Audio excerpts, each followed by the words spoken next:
scene. Though he made his career as a player and a pioneering shoutcaster, these days he's known as the charismatic founder, he wrote his own intro here, and CEO of Tier 1 Entertainment, SCA's premier gaming and esports entertainment company. Tryke, big round of applause for Tryke. Please come to the stage.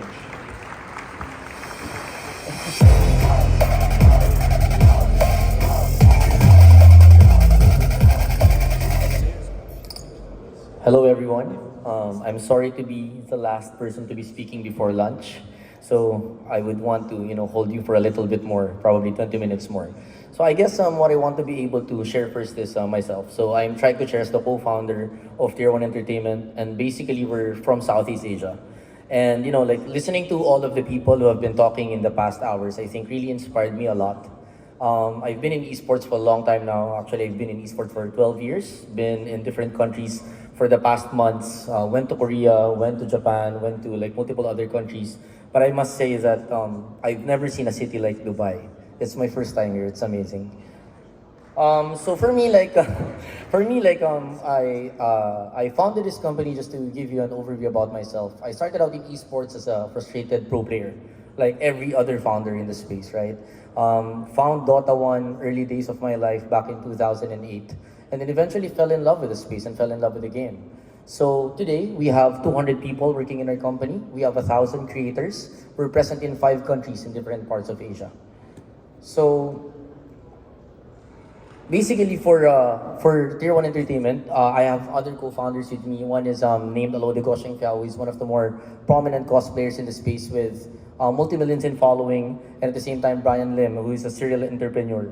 So what Tier 1 is doing is kind of like the future of what a lot of people are talking about here. Talking about hybrid type of companies where it's a combination of esports and media properties and agencies. So I think this is something that's really interesting for those who want to be able to see the future and what, a hybrid type of company in esports and gaming can create. So we are in the intersection of the creator economy, esports, and media properties. And basically talking about Tier 1, we have a total coverage of 693 million in online population. We're present in the Philippines, Myanmar, Malaysia, Vietnam, and Japan. So we also have multiple established investors in the space. We have Atlas Asset Management from Singapore. We have Bitcraft, who is one of the more prominent investors in the space that is based in LA.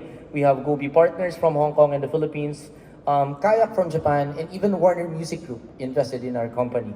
And basically, we've worked with multiple platforms such as Facebook, TikTok, Netflix, and even Spotify for our company. And we have multiple gaming brands and non-gaming brands that have supported our endeavor. And I think to be able to further explain what Tier 1 has been doing, we've followed the model of the K-pop model. So anybody here familiar about the K-pop scene and the whole Korean wave, right? So Tier 1 Entertainment was modeled after these K-pop companies, entertainment companies, in which you wanted to be able to develop stars of gaming and esports in such a way that you put an infrastructure behind the development of these talents so that we can open up new opportunities for growth and careers for these gamers who want to be able to pursue this career. So in the book of Peter Thiel, which is one of my favorite books, everyone else takes it from 1 to N, while we take it from 0 to 1. Because the concept of Tier 1 is something that hasn't really existed in the world of esports and gaming. We've created an infrastructure of talent management, applied it to this space, and has been able to provide and develop stars for our ecosystem in Southeast Asia. And I guess I've been telling this story for a million times in Southeast Asia and the Philippines and in other parts of the world. But I think to be able to share Tier 1 story is to show our story through this video.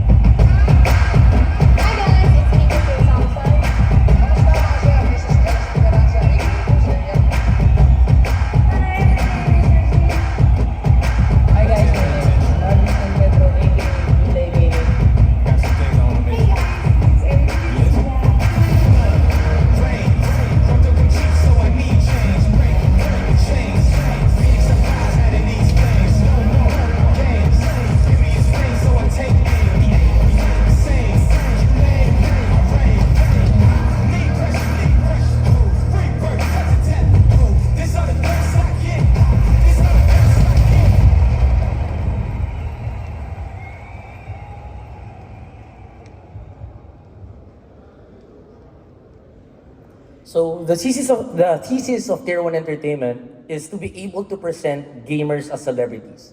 I know that this sounds like a long shot, maybe in this part of the world, but in 2017 it was the same thing for Southeast Asia. And today we have 300 million in combined following for the whole of the region. And one of the reasons of that success and that output was because we presented gamers in a different light. We presented them as those that can belong to a Vogue magazine. So in a way, that really paved way for a different mentality and for a different perception of what gamers are. And that really opened up new opportunities for us. Beyond the talent management infrastructure that we've created, we've also realized that we needed to be able to create new verticals of media for people to understand what esports is. Because even though we keep on trying to explain what esports is and what the competitions are and how passionate the people are, some people in media and the brands don't still understand what's enticing about esports and gamers. And because of that, we created an IP called the Gaming House, which is something similar to the Big Brother reality show that's been produced in the States. So this is the Gaming House. Sorry. Can you please move the slide? The clicker's not working. Yep. Play the video, please. Thank you.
On the next slide, please.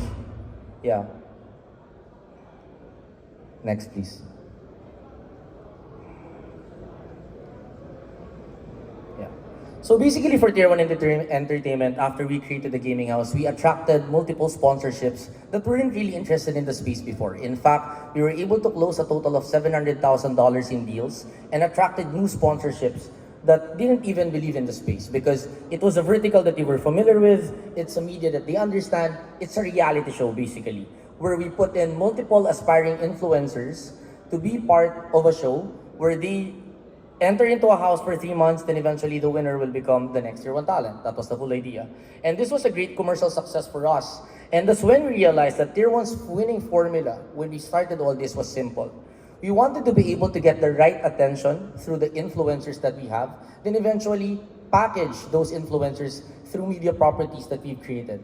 And eventually, we needed to be able to get multiple partners, which we now have.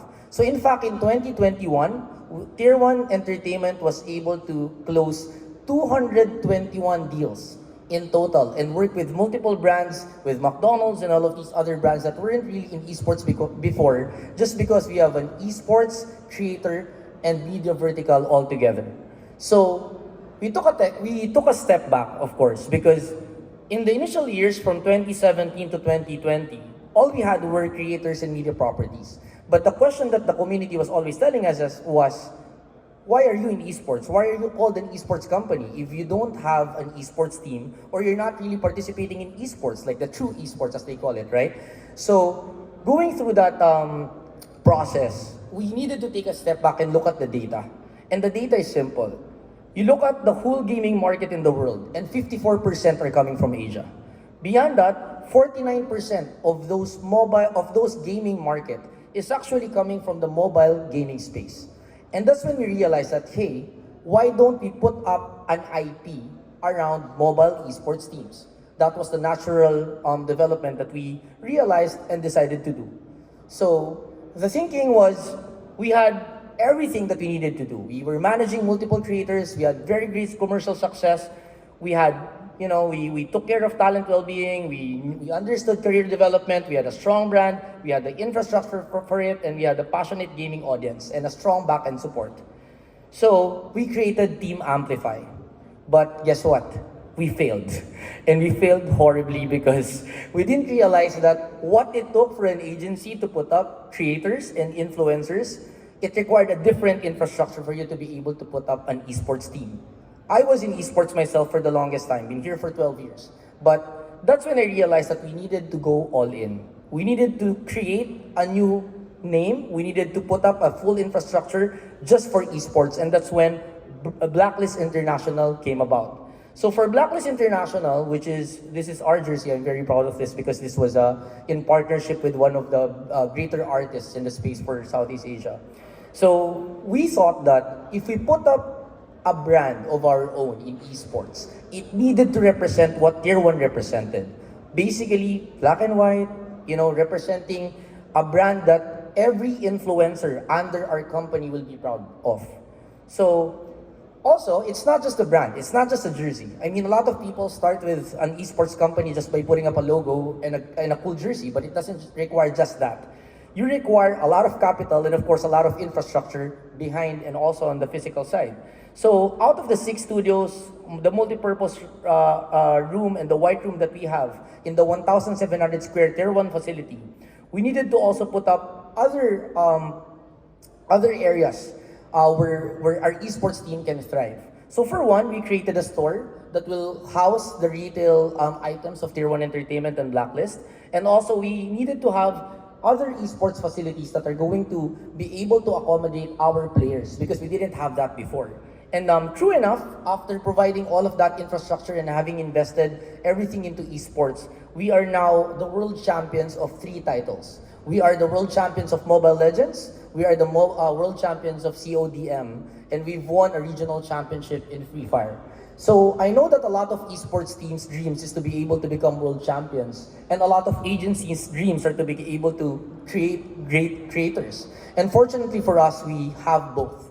And because of that, I want to be able to take a step back and really focus on this slide because for you to be able to produce these results, you need to really be able to create a pipeline of talents and esports athletes. You need to become a destination for all of these talents that are coming out of the space by creating an infrastructure of development and incubator programs. So for us, we have Ardent, Amplify, and Ascend, which are incubator programs that accepts the grassroots level of influencers and players. Then eventually they can graduate to become superstars such as the Tier 1 talents that we have today, and eventually Blacklist International. Because this will secure the sustainability and the flow of talents that will come into our company. Beyond that, we produce multiple products. We have Tier 1 Entertainment as the umbrella company. We have talents, the top talents called Tier 1 Talents, Blacklist International as our esports IP. We call our fandom the 1% for the Tier 1, and Blacklist Agents for the esports side of the business. We also have Tier 1 Studios that produces media properties, and Black Box, which is our retail arm. So Blacklist has been a really great story for us, and I think I want to dig deeper into what we've really achieved as a brand in terms of this IP. So for Blacklist, we've won multiple championships, like what I mentioned, in multiple titles, basically, and we also won the SEA Games gold medal just recently. And I truly believe that one day, esports is going to be part of the Olympics. So after everything that I've said, what I want to be able to mention is, for you to be able to produce all of these things, and like what I said, I came from the future in a way that Southeast Asia is more of a matured market compared probably to this region as of today. But I truly believe in what this region can do and how it will play a big part in the global economy of esports in the world. So these are some of the things that we went through and have in the company, and the reasons for our success. One is player well-being built from the ground up. We have multiple infrastructures that we've created in terms of working on their psyche, working on their mental health, working on the other things that they need in order to be able to compete on the best level possible. We've created long-term career developments because we're not just an esports team, even though after they graduate as an esports player, we have Tier 1 as an agency capable of accepting them to become influencers of the future, or even working on the back end and creating shows around them once they're retired. Further than that, we have the best tools of the trade because of the whole company that we've created that has multiple verticals in different places. And also, because we have 300 million in combined following with our influencers, we now have created a brand that is a combination of both esports and gaming creators. So, for our fan base, just to give you an idea of how you can monetize that fandom, is we are now the top 5 top 5 biggest brand for Lazada, our e-commerce arm in Southeast Asia. And basically, we're at the pace of selling $300,000 worth of jerseys by this year. And the jerseys just around $20 each. So imagine the volume that we're selling out of these jerseys this year alone, and in the future as we move into other markets going forward. So I guess to end my presentation, I want to say this. At one point, the Philippines and the whole of Southeast Asia didn't have enough capital, didn't have the same infrastructure as the companies in Korea, in the West, and in other parts of Europe. But today, we are now the 7th most watched esports team in the world. And we have established a whole company that's capable of fulfilling multiple things. And I think the start is really to be able to take care of your community, to take care of your players, and to take care of your people.